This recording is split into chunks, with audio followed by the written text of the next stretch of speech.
selama-lamanya. Berikan kemuliaan untuk Tuhan. Berikan sorak-sorai yang meriah untuk Tuhan. Oh, haleluya. Kami siap untuk memuji mengagungkan nama-Mu Tuhan. Karena Engkaulah Allah yang layak kami tinggikan, Allah yang kami sembah di dalam nama Yesus. Dan pada pagi hari ini Tuhan, kami mohon urapan-Mu dari Tuhan. Engkau melayakkan kami untuk menerima berkat lawatan-Mu. Engkau melayakkan kami untuk menerima berkat firman Tuhan. Terlebih lagi Tuhan, kami layak untuk menerima lawatan dari Tuhan. Ketika kami datang kepada hadirat Tuhan, kami percaya berkat Tuhan terus ada buat kami. Berkat Tuhan terus menaungi hidup kami. Terima kasih Tuhan Yesus, kami siap untuk memuji mengagungkan nama-Mu di dalam nama Yesus. Dan yang percaya bersama-sama dengan saya katakan amin. Berikan untuk kemuliaan untuk Tuhan. Kita mau masuk hadirat Tuhan, kita mau bersorak untuk Tuhan karena Tuhan Yesus sumber kuat kita.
Silakan duduk Bapak Ibu Saudara.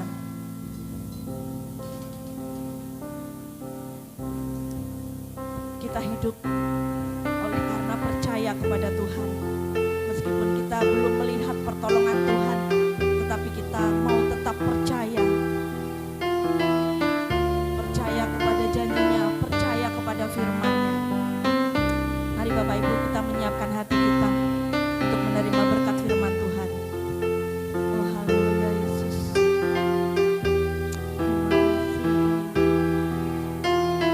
kasih.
Tuhan pagi ini. Karena saya percaya Roh Allah ada di tengah-tengah kita. Roh Allah siap melawat hati yang terbuka bagi Dia. Dia Allah yang lebih besar dari segala sesuatu. Dia Allah yang lebih besar dari semua masalahmu.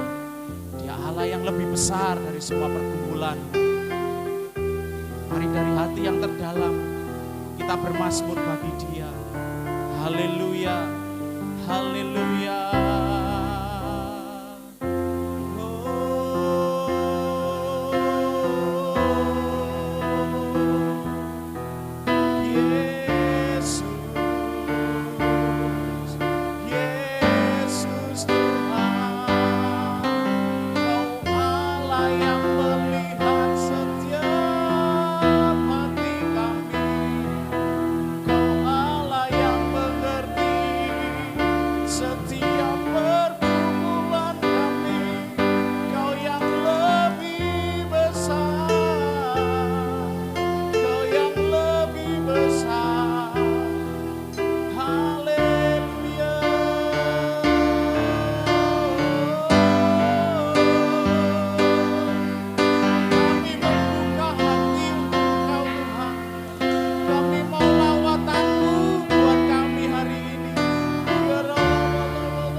Shalom, selamat pagi Bapak Ibu saudara-saudara dimanapun saudara berada hari ini. Kita bersuka cita untuk pertemuan kita kembali dan kita sehat. Sekali lagi kita sehat, itu kasih karunia Tuhan. Nah Bapak Ibu saudara dikasih Tuhan, mari kita belajar memiliki cara pandang seperti Tuhan, di mana Tuhan kita itu adalah Allah yang ahlinya mendatangkan segala sesuatu yang baik dalam hidup kita. Hanya sayangnya baik menurut Tuhan belum tentu baik dalam pemandangan kita. Tapi hari ini kita akan belajar bersama-sama dari firman Tuhan. Dan firman Tuhan dalam 2 Korintus pasal yang keempat ayat yang ke-17 mengatakan, sebab penderitaan ringan yang sekarang ini mengerjakan bagi kami kemuliaan yang kekal, jauh melebihi segala-galanya, jauh bahkan lebih besar daripada penderitaan kami. Nah Bapak Ibu saudara yang dikasih Tuhan, melalui ayat ini Tuhan Yesus mengingatkan kepada semua saudara dan saya bahwa kita akan menghadapi berbagai macam masalah di muka bumi ini. Karena pada dasarnya tidak ada satu orang pun kebal terhadap masalah, di antaranya saudara dan saya. Walaupun kita adalah anak-anak Tuhan, kita tidak mungkin akan terlindungi dari yang namanya penderitaan. Tidak ada seorang pun yang bisa berselancar di dalam hidup ini tanpa adanya masalah. Karena hidup itu sendiri juga adalah masalah. Nah Bapak Ibu dikasih Tuhan, tetapi saudara dan saya perlu bersyukur kepada Tuhan. Tidak ada masalah yang tidak ada solusinya. Tidak ada jalan yang tidak ada jalan keluarnya. Tidak ada masalah yang tidak mungkin ada jalan keluarnya. Saudara-saudara, seringkali dalam pemahaman Kristen kita akan diarahkan oleh firman Tuhan. Seringkali Allah itu malah berkenan memakai persoalan, memakai masalah untuk membawa saudara dan saya lebih dekat dengan Tuhan kita. Sebenarnya Allah bisa mencegah Yusuf supaya tidak dipenjara. Sebenarnya Allah juga bisa mencegah Nehemia untuk masuk ke dalam Yeremia masuk ke dalam perigi. Sebenarnya Tuhan juga bisa mencegah Daniel supaya tidak harus dimasukkan ke gua singa. Allah juga adalah Allah yang berkuasa, yang sebenarnya bisa mencegah 3 pemuda Ibrani, Sadrak, Mesak, Abednego, masuk dalam dapur perapian Raja Nebukadnezar yang marah besar waktu itu. Allah bisa lakukan itu. Paulus dalam pelayanannya juga sebenarnya tidak harus mengalami karam kapal 3 kali dan berbagai macam persoalan, penderitaan secara fisik, secara mental. Tetapi Allah memilih untuk tidak melakukan hal tersebut.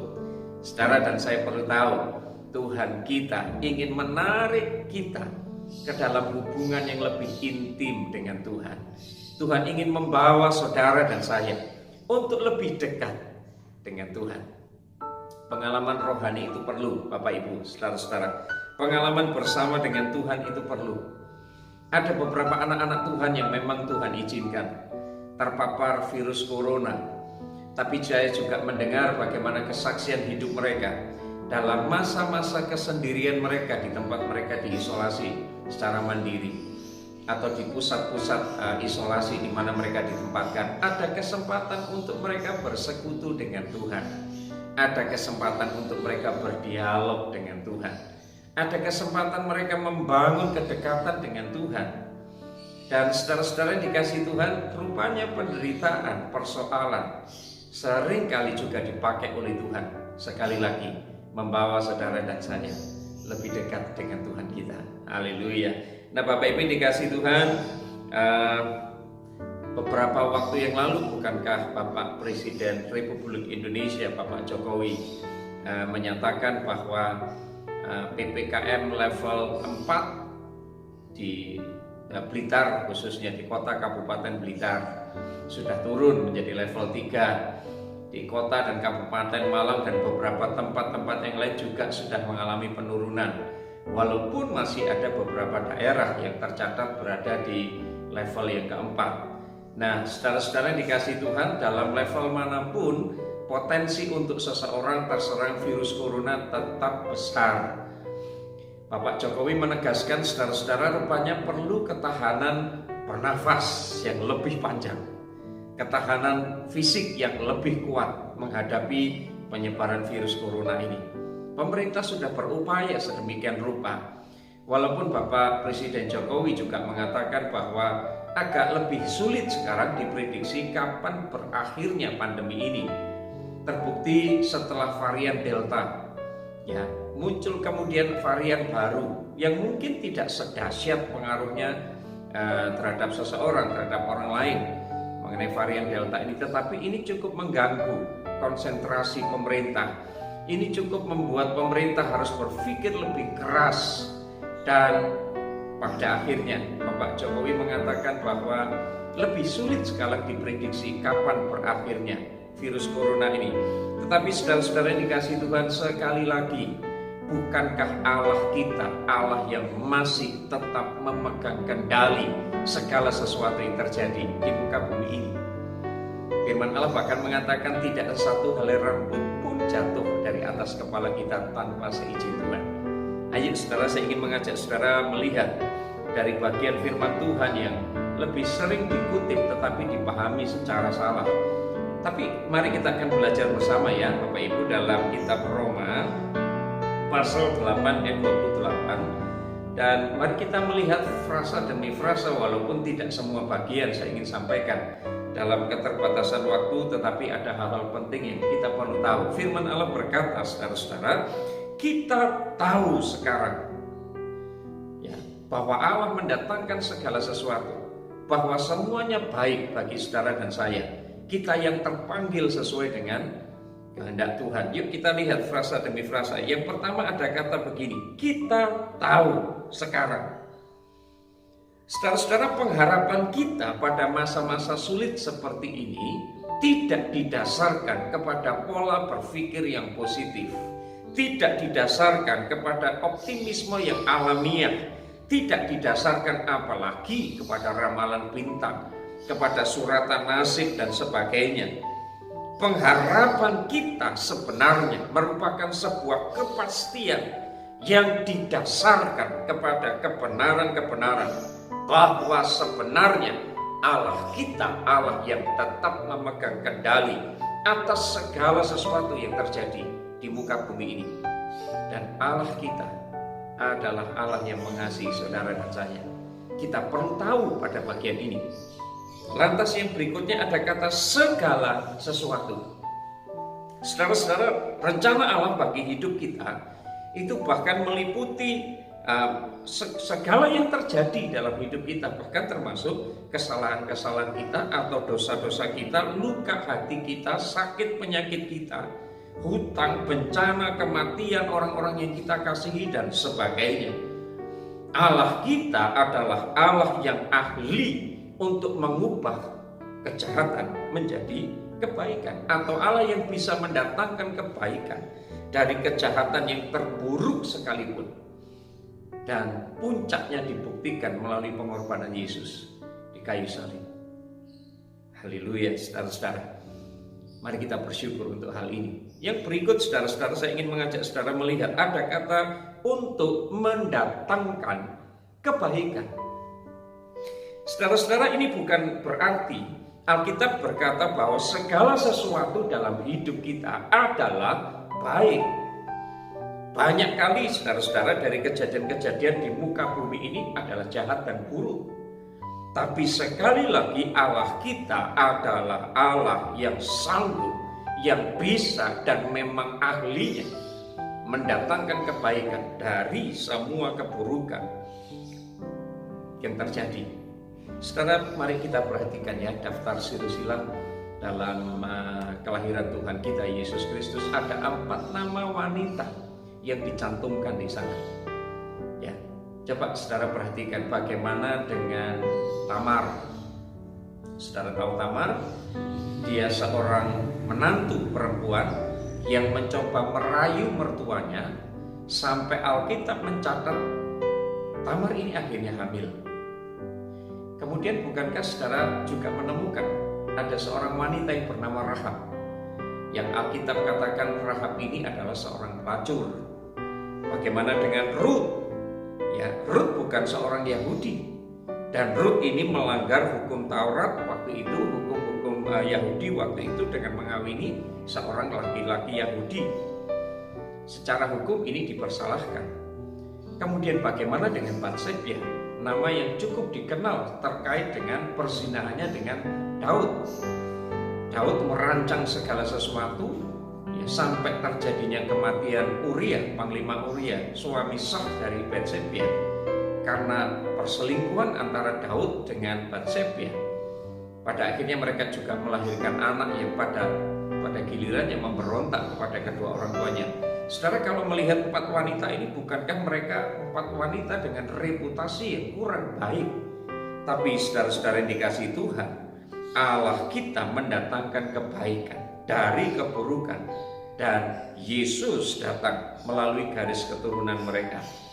Karena pada dasarnya tujuan Allah itu lebih besar dibanding masalah, penderitaan, bahkan dosa-dosa kita. Bapak Ibu dikasih Tuhan, semua masalah merupakan kesempatan. Semua masalah sebenarnya merupakan kesempatan untuk membangun karakter kita. Dan semakin sulit masalah yang Tuhan izinkan, sebenarnya juga memberi potensi yang besar untuk kita membangun otot-otot rohani dan moral kita. Tujuan Allah cuma satu, supaya saudara dan saya kembali kepada rancangan Allah yang semula dalam hidup kita, menjadikan kita serupa dan segambar dengan Allah kita. Ini berbicara tentang karakter saudara-saudara. Masalah boleh berganti, saudara mencoba menyelesaikan satu masalah, tapi masalah berikutnya sudah menunggu saudara. Masalah ini akan terus berputar, tapi tidak ada masalah yang tidak ada akhirnya. Tidak ada persoalan yang tidak ada jalan keluarnya. Jadi masalah ini bersifat sementara, tetapi karakter bersifat kekal. Jadi Bapak Ibu yang dikasihi Tuhan, penting sekarang saudara dan saya fokus pada rencana Allah, bukan kepada penderitaan, bukan kepada masalah yang saudara dan saya miliki. Jangan menyerah, mari fokus kepada hasil akhir. Bukankah Alkitab kita berkata, jika kita menderita bersama-sama dengan Dia, supaya saudara dan saya ini dipermuliakan bersama-sama dengan Tuhan. Penderitaan zaman sekarang ini, saudara-saudara, jika dibandingkan dengan kemuliaan yang Tuhan sediakan bagi saudara dan saya yang setia kepada Tuhan, tidak sebanding. Haleluya. Jadi Bapak Ibu Saudara yang dikasih Tuhan, tetaplah setia kepada Tuhan, jangan menyerah. Tuhan kita ahlinya mendatangkan kebaikan dari keburukan sekalipun. Mari serahkan hidup saudara kepada Tuhan, percayalah kepada Tuhan. Tuhan kita, Allah yang selalu menggenggam kita dalam genggaman tangannya. Ada pujian ini mengatakan demikian, saudara-saudara. Ku di tanganmu, ku di hatimu, di pikiranmu, di rencanamu, tak pernah ditinggalkan. Ku di tanganmu, ku di hatimu, di pikiranmu, di rencanamu, tak pernah ku sendiri. Tuhan, biarkan pujian ini semakin menolong kami untuk mengerti bahwa hidup kami ada dalam genggaman tangan-Mu. Kami ada di dalam pikiran-Mu, kami ada di dalam hati-Mu, kami ada di setiap rancangan dan rencana-Mu. Semua yang terjadi dalam hidup kami bukan terjadi secara kebetulan. Allah kami adalah Allah yang akan mendatangkan kebaikan, bahkan dari keburukan sekalipun. Tuhan memang tidak mentoleransi dosa, tetapi Tuhan kami Allah yang mengasihi kami, bahkan lebih dari yang kami pikirkan sejauh ini. Betapa kami bersyukur memiliki Engkau, dan kami menyerahkan hidup kami lebih lagi kepada Tuhan.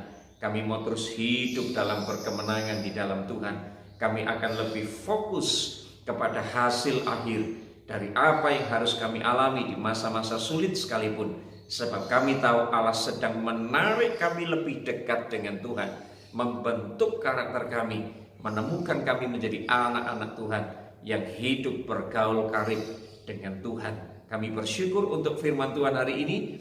Biar Engkau yang dimuliakan melalui hidup kami di dalam nama Yesus. Amin. Tuhan Yesus memberkati.